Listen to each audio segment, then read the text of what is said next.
ആയിട്ടില്ല. ഷാജിയുടെ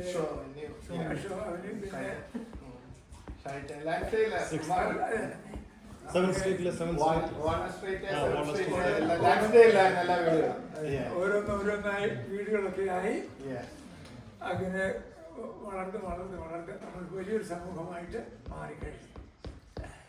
അന്നും പള്ളിയിൽ പോകുന്നതിന് വളരെ ഉത്സാഹം കാണിക്കുകയും സൺഡേ സ്കൂളിൽ പഠിപ്പിക്കാൻ ഒരു അവസരം കിട്ടിയില്ല. കാരണം ഈ ഭാഷയുടെ ഒരു കൈകാര്യം ചെയ്യുന്ന പ്രശ്നം ഉണ്ടായതുകൊണ്ടാണ്. അതർവൈസ് പ്രയർ മീറ്റിങ്ങും മറ്റു കാര്യങ്ങളൊക്കെ വളരെ ഉത്സാഹമായിട്ട് പങ്കെടുക്കുകയും പ്രത്യേകിച്ച് മക്കൾ നിർബന്ധമായി പള്ളിയിൽ കൊണ്ടുവന്ന് ആരാധന സംബന്ധിപ്പിക്കുകയും അവരെ ആത്മീയമായി വളർത്തുവാനൊക്കെയും രണ്ടുപേരും ഉത്സാഹം കാണിച്ചിരുന്നത് പ്രത്യേകം ശ്ലാഘനീയമാണ്. അതേസമയം തന്നെ മക്കളൊക്കെ വളർന്ന് ജോലിയൊക്കെയായി എല്ലാവരും നല്ല രീതിയിൽ സെറ്റിൽ ചെയ്തൊക്കെ വേണം.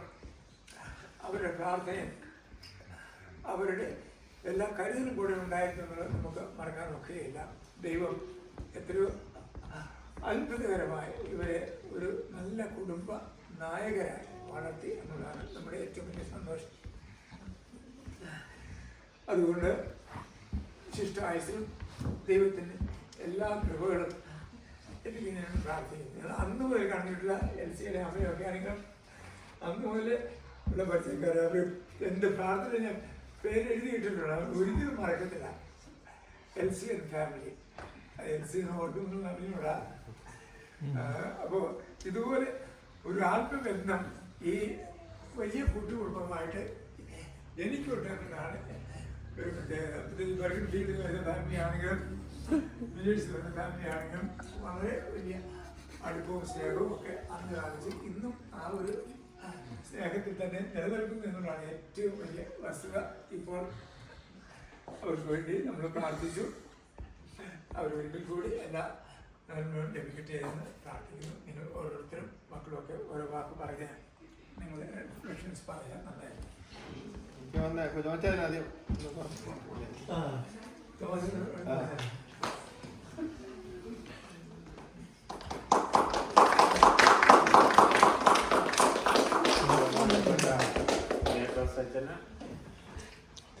ഇന്ന് ഗോൾഡൻ ജൂബിലി ആഘോഷിക്കുന്ന പ്രിയ അച്ചടിച്ചാന് കുഞ്ഞോളം മാമ, പിന്നെ ഇവിടെ സന്നിധിയിലായിരിക്കുന്ന സഹോദരി സഹോദരങ്ങളെ കുഞ്ഞുങ്ങളെ, ജീവിതയാത്രയിൽ നമ്മൾ കടന്നു പോകുന്ന സമയങ്ങളെപ്പറ്റി ഓർക്കുന്നില്ല. 1976 ഫെബ്രുവരിയിലെ 16-നായിരുന്നു ഇവരുടെ വിവാഹം ആദ്യമായി. ഞാൻ ഒരു വർഷം കഴിഞ്ഞപ്പോൾ എൻ്റെ വിവാഹമായിരുന്നു. അതും ഫെബ്രുവരി മാസത്തിൽ തന്നെ 6-ാം തീയതി. അപ്പോൾ ഞാൻ വിവാഹം കഴിച്ച് കഴിഞ്ഞപ്പോഴാണ് കുഞ്ഞോളമാമ ആദ്യമായിട്ട് നാഗാലാൻഡിന് പോകുന്നത്. അത് കഴിഞ്ഞ് ഇല്ലേ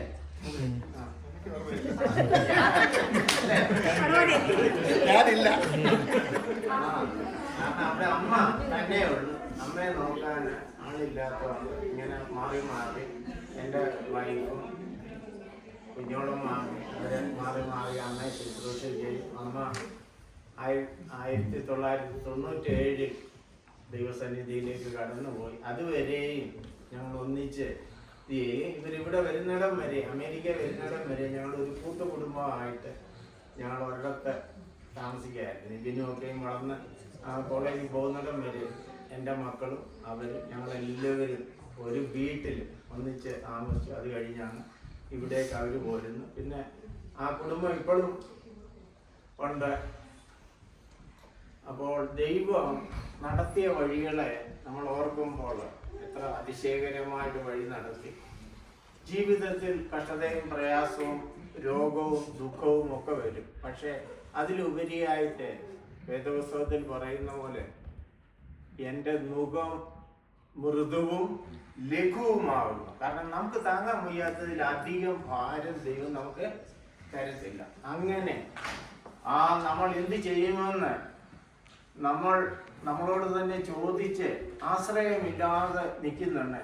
അതിശയകരമായി ദൈവം കരങ്ങളെ നീട്ടി നമ്മളെ നടത്തുന്ന വിധങ്ങളെ ഓർക്കുമ്പോൾ നമ്മൾ എത്ര നന്ദി പറഞ്ഞാലും മതിയാകുകയില്ല. അപ്പോൾ അതിന് ദൈവത്തിൻ്റെ ആ വലിയ അനുഗ്രഹമാണ് ഇന്ന് അച്ചകൻചാന് ഇവിടെ ഈ സ്ഥിതിയിൽ നമ്മളോടൊത്ത് ഈ ഗോൾഡൻ ജൂബിലി ആഘോഷിക്കാൻ ഇടയായത്. ആശുപത്രിയിൽ ചെന്നൊക്കെ നമ്മൾ കാണുമ്പോൾ മനസ്സിന് എന്തോ ഒരു വലിയ ഇതാണ്, ഇതിനി എന്താവും എന്താ എന്നുള്ള. പക്ഷെ എങ്കിലും ഒരു പ്രത്യാശയുണ്ട്, വിളിച്ചവൻ വിശ്വസ്തനാണ്. കാരണം ആ ദൈവത്തെ ചെറുപ്പം മുതലേ ആരാധിക്കുകയും ദൈവത്തിൽ വിശ്വസിച്ച് ജീവിക്കുകയും ചെയ്യുന്നു. മാതാപിതാക്കൾ കാണിച്ചു തന്ന വലിയ ആ വഴിയുണ്ട്. അതായത് രാവിലെ എണീറ്റ് പ്രാർത്ഥിക്കുക. അവർ ഞങ്ങളെ രണ്ടുപേര്, ഞങ്ങൾ മക്കളെ എല്ലാവരെയും എണീപ്പിച്ച് രാവിലെ ഫാദർ പ്രാർത്ഥിക്കാനിരുന്നു. എന്നിട്ട് ഒന്നിച്ച് കുടുംബ പ്രാർത്ഥനയായി. അങ്ങനെയൊക്കെയും ചെയ്ത് അവരുടെ പ്രാർത്ഥനയുടെ ഒക്കെ ഫലമായിട്ടാണ് ഇന്ന് ഇത്രയും അനുഗ്രഹങ്ങൾ പ്രാപിക്കുവാൻ സംഗതിയായത്. നമ്മുടെ ഒന്നും കഴിവുകൊണ്ടൊന്നുമല്ല. നാഗാലാൻഡിൽ ജോലി ചെയ്യുന്ന സമയത്തും ഞങ്ങൾ രണ്ടുപേരും നാഗാലാൻഡിലായിരുന്നു. രണ്ടുപേരും ഗസറ്റഡ് പോസ്റ്റിൽ റിട്ടയർ ആകാൻ ദൈവം അവസരങ്ങളെ ഒരുക്കി. അവിടെ ഇന്നും ഞങ്ങളെന്ന് പറഞ്ഞു കഴിഞ്ഞാൽ വലിയ കാര്യമാണ് ഓഫീസേഴ്സിനും അവിടുത്തെ ജനങ്ങൾക്കും ഒക്കെ. കാരണം എന്ന് പറഞ്ഞാൽ നമ്മൾ വളരെ നല്ല രീതിയിൽ ചെയ്തു. വലിയ കൈക്കൂലി വാങ്ങാനും അങ്ങനെയുള്ള കാര്യങ്ങൾക്കും പോകാനുമുണ്ട്. നമ്മുടെ പുറത്ത് വലിയ പ്രശ്നങ്ങളില്ലായിരുന്നു. പക്ഷെ കൂടെ ജോലി ചെയ്യുന്ന ഒത്തിരിയും പേർക്ക് പെൻഷൻ പോലും മേടിച്ചുകൊണ്ട് വരാൻ പറ്റാത്തവർക്ക് ഒളിച്ചോടി പോകേണ്ടി വന്നു. കാരണം ആ സ്ഥലത്തും ദൈവം നമ്മളെ നിലനിർത്തി. ഉഗ്രവാദികൾ ഇവിടെ അവിടെ നമ്മളെവിടെ നോക്കിയാലും ഉണ്ട്. അപ്പോൾ അവരുടെ ഇടയിലും നമ്മളെ ആരും ഒന്നും ഉപദ്രവിച്ചില്ല. ഓരോ ബുദ്ധിമുട്ടും പ്രയാസവും ഞങ്ങൾക്കില്ലായിരുന്നു. അപ്പൊ അങ്ങനെ ദൈവം വഴി നടത്തിയപ്പോൾ ആ ദുർഘട അവസ്ഥയിൽ വഴി നടത്തി. ഇപ്പോഴും ആ ദൈവം ജീവിക്കുന്ന ദൈവം നമ്മളോട് കൊണ്ട് വഴി നടത്തുന്നു. അതിന് ഉദാഹരണമാണ് അച്ചൻചാന. ഇന്ന് ഈ സമയത്ത് നമ്മളോടും കൂടി അവർ ഗോൾഡൻ ജൂബിലി ആഘോഷിക്കാൻ ദൈവം കൊടുത്ത അവസരം. അപ്പൊ നമുക്ക് പ്രതിസന്ധികളിൽ തളരാതെ വിളിച്ച ദൈവത്തിൽ പൂർണ്ണമായി വിശ്വസിച്ച് കൽപ്പനകളെ പ്രമാണിച്ച്, വേദപുസ്തകത്തിൽ ഒരു വാക്യം പറയുന്നുണ്ട്, നിങ്ങൾ എന്നിലും എൻ്റെ വചനം നിങ്ങളിലും വസിക്കുന്നുവെങ്കിൽ നിങ്ങൾ ആഗ്രഹിക്കുന്നതൊക്കെയും സാധിക്കും. കാരണം നമ്മൾ ദൈവത്തിലാകണം, ദൈവത്തിന്റെ വചനം നമ്മളിൽ വസിക്കണം. അപ്പൊ അങ്ങനെ വരുമ്പോഴാണ് ആ ദൈവത്തിന് ആ പ്രസാദവും നമ്മളോട് കൂടെ. ദൈവം എപ്പോഴും മനുഷ്യന്റെ സഹവർത്തിത്വമാണ് ആഗ്രഹിക്കുന്നത്. അപ്പോൾ ആ രീതിയിൽ ദൈവത്തോടൊത്തുള്ള ഒരു ജീവിതം. ഈ ലോകം നശ്വരമാണ്, ജനിച്ചാൽ ഒരു ദിവസം കടന്നു പോയേ പറ്റത്തുള്ളൂ. എങ്കിലും നമ്മൾ എത്ര കാലം ജീവിച്ചിരിക്കുന്നു എന്നുള്ളതല്ല, ജീവിച്ചിരിക്കുന്ന കാലം എങ്ങനെ ജീവിച്ചു എന്നുള്ളതിലാണ് അതിൻ്റെ അർത്ഥം. അപ്പോൾ നമ്മൾ ദൈവത്തിന് പ്രസാദകരമായ ദൈവഹിതപ്രകാരമുള്ള ജീവിതത്തെ നയിച്ച് തലമുറകൾക്കൊരു മാതൃകയാക്കി നമ്മൾ ഈ ലോകത്തിൽ നിന്നും കടന്നു പോകുമ്പോൾ ആ തലമുറകളും നമ്മൾ കാണിച്ചു കൊടുത്ത ആ വഴിയെ അവർ ജീവിക്കും. അതിന് ദൈവം ഏവരെയും സഹായിക്കട്ടെ. പ്രത്യേക അച്ചൻചാനെ, കുഞ്ഞോളമ്മാനെ ഇനിയും അനേക വർഷങ്ങൾ ഈ കൊടുത്ത അനുഗ്രഹങ്ങൾക്കും അധികമായ അനുഗ്രഹങ്ങളെ പ്രദാനം ചെയ്ത്